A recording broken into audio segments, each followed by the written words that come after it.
ఈరోజు ప్రభు భక్తులందరూ మెదక్ చర్చ్ ప్రాంగణంలో మేరీ క్రిస్మస్ పండుగను నిర్వహించుకోవడానికి విచ్చేసి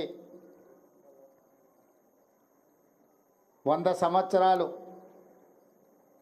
ఈ మెదక్ చర్చ్ నిర్మాణం, ఈ దేవాలయ నిర్మాణం జరిగిన కార్యక్రమాన్ని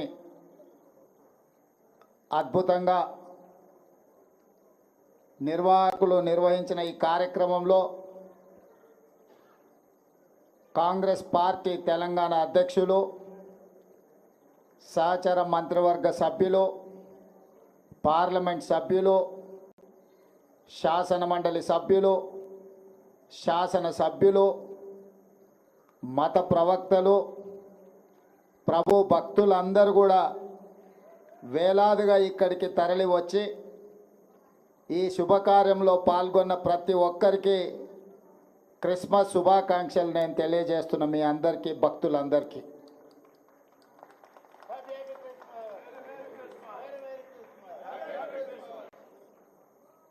ఈరోజు 2 శుభకార్యాలు ఇక్కడ మనం నిర్వహించుకుంటున్నాం. ఒకటి, 100 సంవత్సరాల క్రితం ఆనాడు వచ్చిన కరువు కాటకాలను నిర్మూలించడానికి ప్రజలు ఆకలితో అలమటిస్తున్నప్పుడు పనికి ఆహార పథకం ఆనాడు ప్రభు మందిర నిర్మాణంలో భాగస్వాములైన ప్రజలందరికీ భోజనం పెట్టాలని ఒక గొప్ప ఆలోచన, వారికి పని కల్పించాలన్న ఆలోచనతో ఈ గొప్ప దేవాలయాన్ని నిర్మించడం జరిగింది. ఈ గొప్ప దేవాలయం దేశంలోనే ప్రముఖ, అదేవిధంగా 100 సంవత్సరాలు పూర్తి చేసుకొని ఒక గొప్ప దేవాలయంగా ఈరోజు పరిడవిల్లుతున్నది. ఇది తెలంగాణ రాష్ట్రానికే గర్వకారణము. ఈరోజు దేశంలోనే గొప్ప చర్చుగా మన మెదక్ చర్చు కీర్తింపబడుతున్నది అని అంటే 100 సంవత్సరాల నుంచి భక్తులు దీన్ని అద్భుతంగా నిర్వహించడం వల్ల ఈరోజు దేశ స్థాయిలోనే మనకు గుర్తింపు వచ్చింది.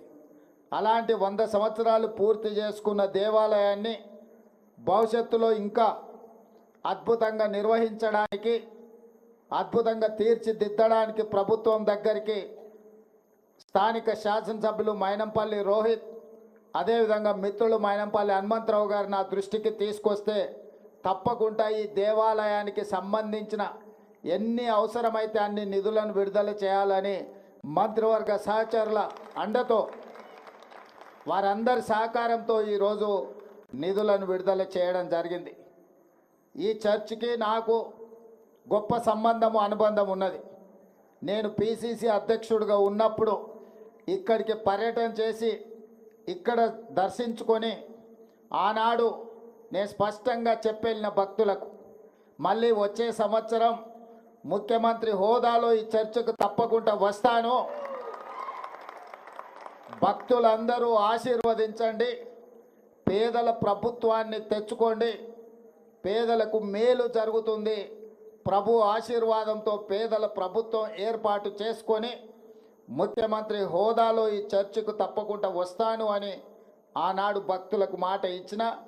ఈరోజు చర్చ్ నిర్మాణం 100 సంవత్సరాలు పూర్తి చేసుకున్న సందర్భం, అదేవిధంగా క్రిస్మస్ పండుగ కూడా భక్తులందరి సమక్షంలో నిర్వహించుకోవాలని ఈరోజు ఇక్కడికి ప్రాంగణంకి రావడం జరిగింది. చాలా సంతోషదాయకమైన పండగ. మీ అందరినీ కలిసినందుకు నాకు చాలా సంతోషం కలిగింది. నా సూచన, నా విజ్ఞప్తి, పేదల ప్రభుత్వం ఉన్నప్పుడే రైతులకు ఉచిత కరెంటు కానీ, ఈరోజు ఇందిరమ్మ ఇండ్లు ఏవైతే మనం నిర్మిస్తున్నామో అవి ప్రధానంగా దళిత క్రైస్తవులకే అత్యధికంగా ఇవ్వడానికి రాష్ట్ర ప్రభుత్వం ప్రయత్నం చేస్తున్నది. దళితులకు, గిరిజనులకు, దళిత క్రైస్తవులకు, గిరిజన క్రైస్తవులకు అత్యధికంగా లబ్ధి చేకూరుతుంది. ఈరోజు రాజీవ్ ఆరోగ్యశ్రీ ద్వారా 10 లక్షల రూపాయలతో పేదలకు ఉచిత వైద్యాన్ని అందిస్తున్నాము అని అంటే అది కూడా పేదలకే చెందుతుంది. 200 యూనిట్లు ఉచిత కరెంట్ ఈరోజు రాష్ట్ర ప్రభుత్వం అందిస్తున్నది అని అంటే ఇది కూడా పేదలకే చెందుతుంది. 500 రూపాయల పంట బోనస్ వరి పండించిన వాళ్లకు ఈ ప్రభుత్వం ఇస్తున్నది అంటే ఇది కర్షకులకు వారికి చెందుతుంది. 21,000 కోట్ల రూపాయల రైతు రుణమాఫీ చేసినామంటే పేద రైతులకే ఈరోజు ఆ రుణమాఫీ అందింది. ఇలా సంక్షేమ పథకాలు, ఫీజు రియంబర్స్మెంట్. ఈరోజు నేను ఒక మాట స్పష్టంగా చెప్పదలుచుకున్నా. ఆనాడు క్రిస్టియన్ మిషనరీస్ ఏదైతే ఎడ్యుకేషన్ హెల్త్ పట్ల ప్రత్యేకమైన శ్రద్ధ చూపించి పేదలకు ఏ దిక్కు లేని వాడికి ప్రభువే దిక్కు అని ఆనాడు గొప్పగా విద్యను అందించి వైద్య సేవలను అందించి సేవ అంటే ఇలా ఉండాలి అని ఈ సంస్థలు చూపించిన బాటలోనే ఈనాడు మా ప్రభుత్వం ఫీజు రియంబర్స్మెంట్ కానీ లేకపోతే రాజీవ్ ఆరోగ్యశ్రీ హెల్త్ పథకం కానీ తీసుకొచ్చినాయంటే వీటికి పునాదులు ఆనాడే పడ్డాయి.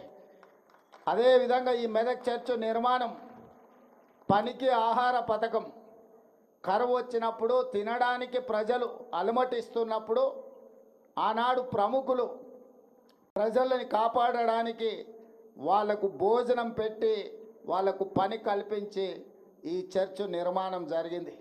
ఈరోజు ఉన్న ఉపాధి హామీ పథకానికి స్ఫూర్తి ఈ చర్చ్ 100 సంవత్సరాల క్రితం నిర్మించినప్పుడు ఏ విధానాన్ని అవలంబించిందో కాంగ్రెస్ పార్టీ అధికారంలోకి వచ్చిన తర్వాత ప్రవేశపెట్టిన ఉపాధి హామీ పథకం, పనికి ఆహార పథకమే.